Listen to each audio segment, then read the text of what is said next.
85 лет на волне радиоэфира. В эти выходные прошли юбилейные мероприятия, посвященные 85-летию радио «Саха». Первый в истории Якутии радиоэфир состоялся 7 ноября 1930 года. Каждый год в этот день отмечается день создания якутского радио. На торжественное мероприятие были приглашены руководители, старейшие дикторы, журналисты, стоявшие у истоков создания радио. Молодое поколение творческого коллектива подготовило театрализованное представление, где были показаны все этапы развития якутского радио. Со сцены Саха-театра прозвучали золотые голоса радиоэфира разных лет. В этот знаменательный день ветеранам вручили памятные подарки. Также за вклад в развитие якутского радио наградили творческий и технический состав сотрудников радио «Саха». Сегодня Саха-радио является одним из самых надежных источников информации для населения республики.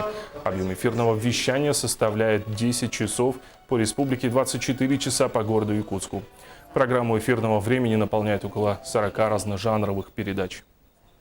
Вещание у нас к нашей радости увеличилось, и это открывает все новые перспективы для нашего радио. В радио я пришел в 1992 году. С 1991 года я работал на телевидении, и с 1992 года и по сей день тружусь на невидимом фронте. Радио – это моя жизнь, это общение с радиослушателями, с народом, общение с богатой культурой всех народов, населяющих Якутию.